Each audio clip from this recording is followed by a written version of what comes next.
Florian Thauvin qui va retrouver Dimitri Payet, c'est magnifique. Payet dans la surface. Et Dimitri Payet qui vient illuminer encore un petit peu plus cette soirée.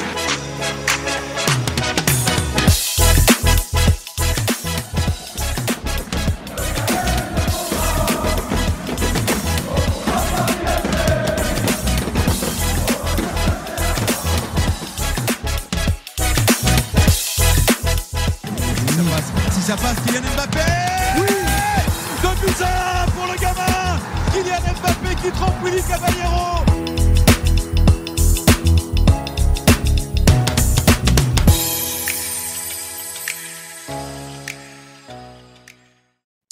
Bonjour à toutes et à tous, bienvenue sur la chaîne 300% Sport pour le lancement d'une nouvelle rubrique Coupe du Monde de légende.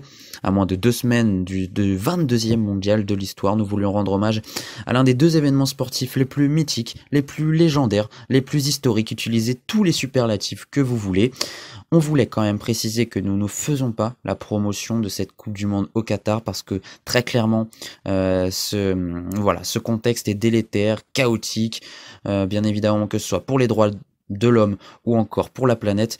Donc on ne fait pas la promotion, on essaye juste d'évoquer la grande histoire de la Coupe du Monde. Commençons donc par celle de 1970. Tout d'abord, on recontextualise. Lors des 8 premières éditions, 5 pays l'ont emporté, dont 3 à 2 reprises. L'Uruguay en 1930 et 1950, l'Italie en 34 et 38, le Brésil d'un certain Pelé en 58 et en 62. À noter les succès de l'Allemagne de l'Ouest en 1954 face à la grande Hongrie, notamment de Ferenc Puskás, et aussi de l'Angleterre à domicile en 1966, dont c'était donc le dernier succès des Three Lions, le dernier succès international. En 1970, bien évidemment, la Coupe du Monde repart sur le continent américain, 20 ans après le Brésil et 40 ans après la première Coupe du Monde en Uruguay. Et bien évidemment, je ne l'ai pas souligné, mais 8 ans après celle au Chili remportée par le Brésil en 1962. Donc la Coupe du Monde retourne sur le continent américain, mais malheureusement un voyage auquel, encore une fois, l'équipe de France ne prendra pas part. Éliminée au tour préliminaire par la Suède et la Norvège, la France a du mal à exister dans le monde du football. Il y a eu certes cette demi-finale en 1958 avec une génération dorée, Juste Fontaine, Raymond Kopa notamment, mais c'est assez compliqué. Il y a eu cette Coupe du Monde qui a été accueillie par notre pays hexagonal en 38, mais on a été éliminé en quart de finale par le futur champion du monde italien, donc c'est très compliqué pour l'équipe de France. Cependant, le repas est copieux, on va dire le plat est très copieux, on va dire, dans cette Coupe du Monde, parce que dans la phase de poule, on retrouve encore une fois un groupe de la mort avec les 3 derniers champions du monde, le Brésil en 1958 et 62 de Pelé, mais non plus de Garrincha. On rappelle, Garrincha, c'est quand même peut-être certainement le meilleur dribbleur de l'histoire, double champion du monde. Il a stoppé sa carrière et donc il n'est pas présent au Mexique. Il y a l'Angleterre dans ce groupe de la mort, vainqueur donc en 66, un multiple finaliste, la Tchécoslovaquie en 1934 et 1962 et la Roumanie. Dans cette phase, les stars répondent présentes, Pelé, Geoffrey Hurst, Jairzinho, Rivellino, tous buteurs, et aussi Gordon Banks, auteur de l'arrêt du siècle, sur le plus grand joueur de l'histoire qui dira même « J'ai marqué un but, mais Banks l'a arrêté ». Malgré cet exploit, gravé dans les mémoires, l'Angleterre est dauphin du Brésil. Par ailleurs, une autre nation fait le plein de points, l'Allemagne de l'Ouest emmenée par un certain Gerd Müller, le bomber du Bayern Munich bien évidemment, auteur de 2 triplés pour un total de 7 buts. En quart de finale, le hasard des classements de la phase de poule nous offre un remake, et oui, un remake de la finale de 1966, Angleterre-Allemagne de l'Ouest. Et comme il y a 4 ans, les 22 acteurs vont nous offrir un combat d'exception. Si les Three Lions vont prendre une avance de 2 buts, après 50 minutes, notamment grâce à une réalisation de Martin Peters, la RFA revient à hauteur par l'intermédiaire du mythique Franz Beckenbauer et de Uwe Ziller. Cette remontée peut s'expliquer par la sortie de Bobby Charlton qui a voulu être préservé, donc c'était vraiment un super grand joueur, notamment légendaire de Manchester United. Il a voulu être préservé par son coach Alf Ramsey en vue des demi-finales, mais aussi par l'absence de Gordon Banks. Son remplaçant, Peter Bonetti, va faire 2 erreurs et offrir 2 buts à la Mannschaft, dont le 3e décisif de Gerd Müller en prolongation. Le tenant du titre est donc éliminé. Dans les autres quarts de finale, le pays hôte mexicain est vaincu par l'Italie de Gianquito Facchetti, mythique joueur de l'Inter Milan, Gianni Rivera et Luigi Riva, 4-1. Dans la partie haute du tableau, le Brésil continue d'impressionner, tout comme son quatuor offensif Jairzinho, Pelé, Rivelino, Tostão, en l'emportant 4-2 sur le Pérou. La Seleção affronte donc l'Uruguay qui a arraché sa qualification à la 117e minute de jeu aux dépens de l'URSS. Et lors de ce duel sud-américain, un autre geste individuel de classe va marquer ce mondial, à l'instar de l'arrêt du siècle de Gordon Banks.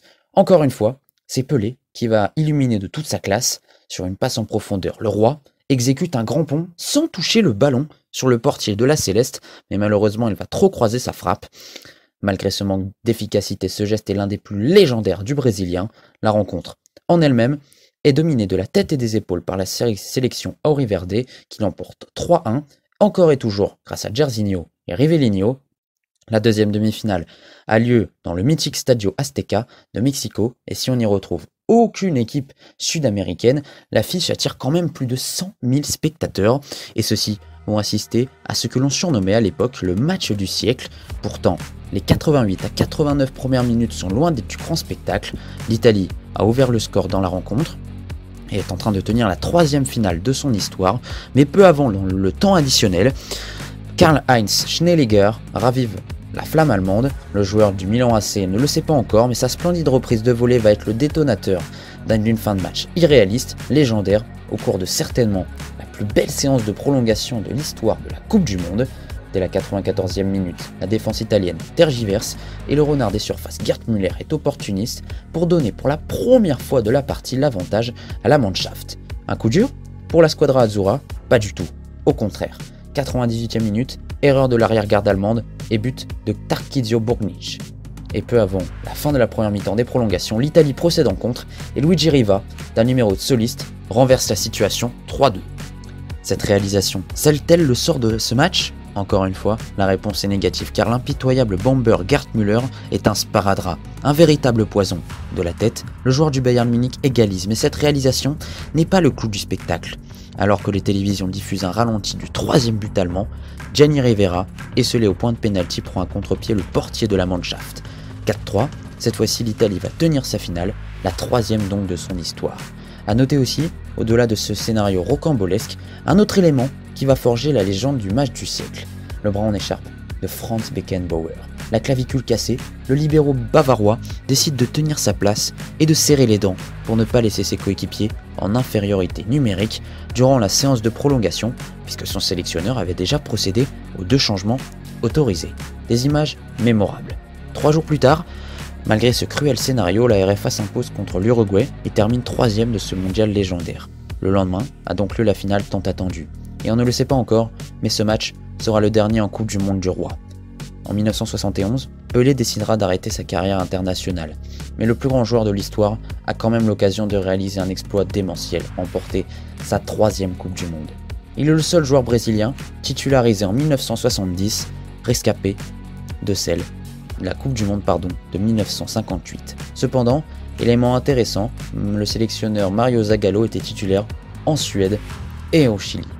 Et au Stadio Azteca, garni de plus de 107 000 spectateurs, la rencontre démarre sur les chapeaux de roue et pour débloquer la situation qui d'autre que l'inévitable Pelé pour ouvrir le score. C'est à la 18e minute que le mythique joueur de Santos se détend admirablement pour envoyer un coup de casque dans la cage d'Enrico Albertozzi. Le portier de la Squadra n'a rien à se reprocher, mais 20 minutes plus tard, son homologue brésilien est quant à lui, loin d'être exempt de tout reproche, une sortie manquée du gardien Félix et Roberto Boninsegna, égalisent à 1 but partout. En seconde période, l'Italie s'accroche toujours à son prudent système défensif, mais à partir de la 66e minute, les hommes de Valcaregui sont dépassés. D'un numéro de soliste et d'un coup de canon croisé, Gerson ouvre la voie à ses coéquipiers sur 2 caviars de Pelé, Jairzinho, puis le latéral droit Carlos Alberto inscrivent le 3e et 4e but. Pour la dernière de Pelé, Le Brésil fait un magnifique champion du monde. En 12 ans, la Seleção aura soulevé 3 fois la Coupe Jules Rimet, alors que le roi tire sa révérence dans la compétition et laisse 10 d'autres immenses joueurs prendre sa place.